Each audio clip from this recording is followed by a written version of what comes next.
अस्सलामुअलैकुम crime update मैं लियाकत तुसी वेख रहे हो मेरा यूट्यूब चैनल। लाहौर दे विच एक बड़ा अफसोसनाक वाक़या होया है कि एक जनरल हॉस्पिटल एक बंदा औरत नूं व्हील चेयर लेके जा रहा है जनाब एमरजेंसी वार्ड दे विच एमरजेंसी लॉबी दे विच उन्हें जनाब उसकी व्हील चेयर उत्थे रोकी और उसनूं कह रहा है कि मैं 1 मिनट पर्ची बनवा के आ रहा और वो बंदा उत्थों रफू चक्कर होया है। ये वार्ड बॉय आके देखे तो इस औरत की हालत काफ़ी खराब है ऐसी और वो दर्द नाल करा रही सी और मदद कान पुकार रही सी कि मेरी मदद करो, मैं दर्द नाल मर रही हाँ।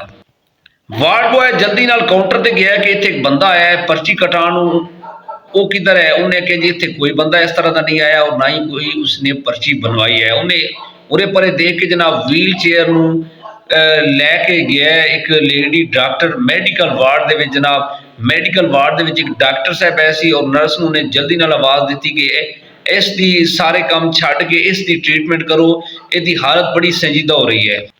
ये औरत उस टाइम नेम बेहोशी दे विच है सी और करा रही सी। डॉक्टर साहिबा ने इन्हू चेक किया और इसकी जो मुट्ठी देखी मुट्ठी बंद है। उन्हें कहा इहदे नाल तो कोई अटेंडेंट ही नहीं है। उन्होंने सारी पोजीशन देखी, इसकी मुट्ठी खोलन की कोशिश की लेकिन नहीं खुली। इस वार्ड बॉय ने सेहतमंद ऐसी ने जनाब वो जो मुट्ठी खोली उस एक मोबाइल नंबर लिखे हुए सी। इस तो बाद की होया सारी जी गल है वो तफसील दे नाल डिस्कस करांगे। साडे चैनल सब्सक्राइब करो, बैल आइकन बटन प्रेस करो और वीडियो में शेयर करो। डॉक्टर साहिबा ने जनाब उस नंबर से कॉल की और वो एक बंदा बोलिया उन्हें कहा जी एक औरत है उसनों तुसी जानते हो, उन्हें होलिया वाला उदा दिता। उन्हें कहा जी तो मेरी सिस्टर है। उन्हें कहा फिर फौर तुसी जनरल अस्पताल पहुंचो। उन्होंने वार्ड बॉय और बाकी जो उन्होंने स्टाफ है उन्हें कहा जी एक ब्लड की जी बोतल है उसका अरेंज करो, इसकी हालत काफ़ी खराब है। तो उन्होंने देखा कि इसका तो ऑपरेट होए हुए सी जनाब और वो ऑपरेट बड़ा गलत होए हुए सी जिसकी वजह तो इसकी हालत काफ़ी खराब है सी।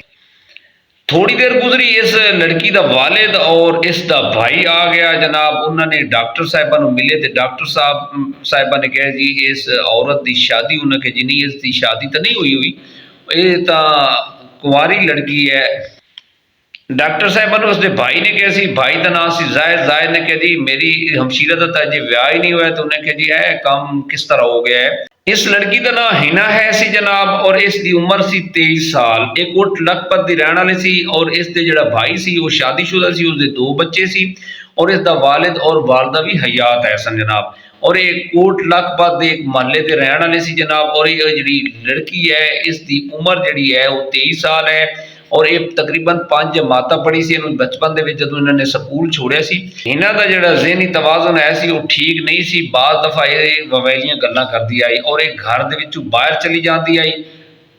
इसकी परेशानी देख के इसके जो भाई और वालिद आए वो इसनूं कुछ भी नहीं कहते सी।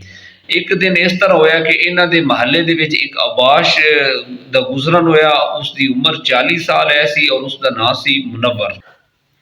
मुनव्वर ने जदों देखा है कि लड़की जवान है, उन्हें जनाब दे चाल चलन देखा, उसनूं तो इस चीज़ दे नाल नहीं पता सी कि जिहड़ी ज़हनी माजूर है। इन्हें जनाब उसके डोरे डालने शुरू कर दिते। दिन दे विच 2 चक्कर लाए। जिस टाइम वो घर दे विचों बाहर निकले दुकान ते जाए या गली दे विच अगे पिछे जाना होता होवे ते इसने आके उसके 1-2 दफ़ा रस्ता रोकया। इन्हें जनाब उसके नाल फ्रेंडशिप बना ली। उसकी कारण जनाब कोई चीज़ा लैके आवे चोरी छुपे उन्होंने देवे तो फिर चला जाए। एक दिन मुनव्वर आया मोटरसाइकिल ते इसने जनाब उसनों इशारे नाल बुलाया, बुला के उन्होंने कहा मेरे पीछे बह और लैके साइड ते जनाब उन्होंने एक दुकान है सी उत्थे बोतल वगैरह पिलाई, कुछ निमको वगैरह लैके दी जनाब और कुछ पैसे दिते तो चला गया।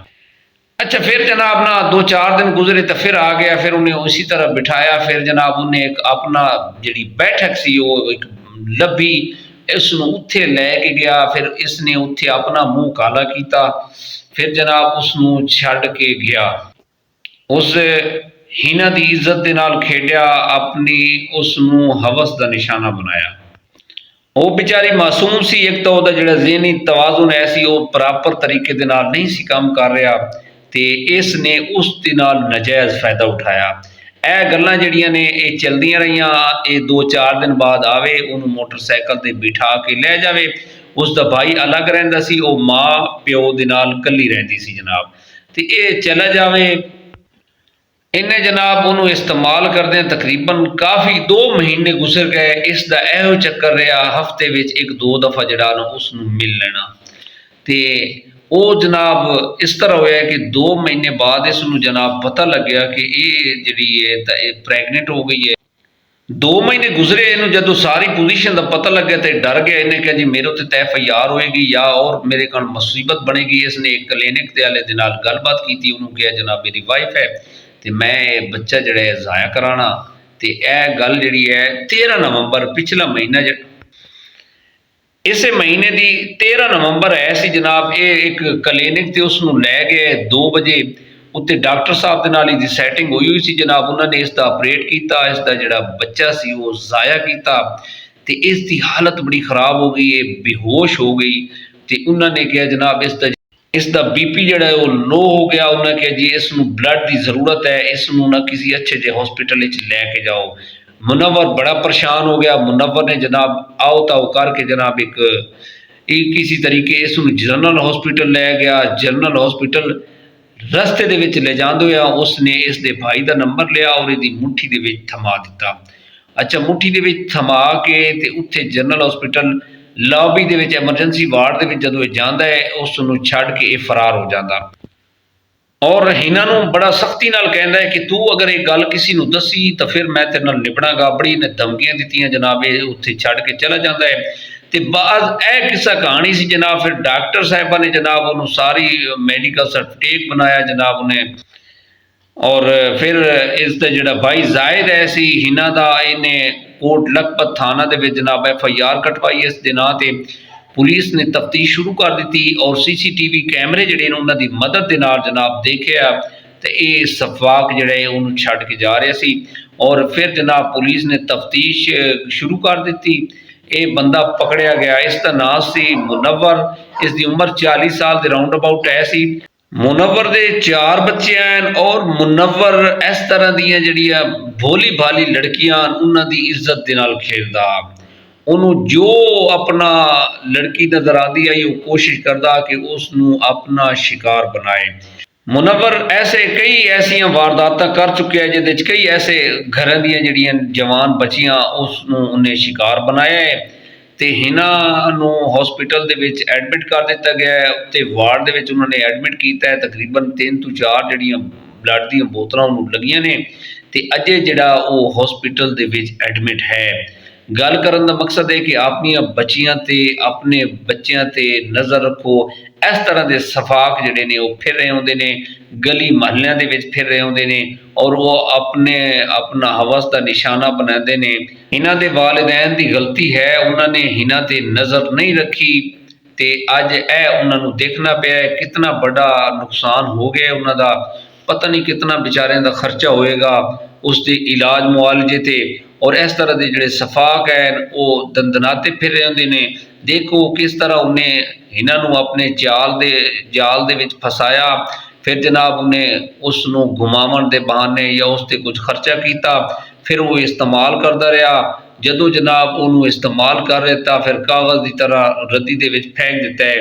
एक नजायज़ तरीके दे नाल उन्होंने इस्तेमाल करता रहा।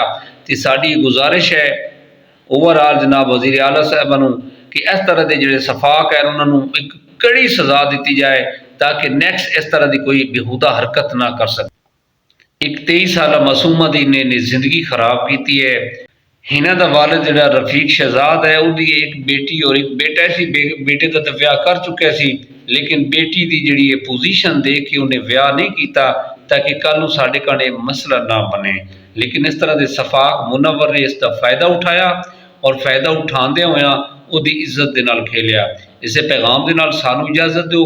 अपना ढेर सारा ख्याल रखा है। खुदा हाफिज़।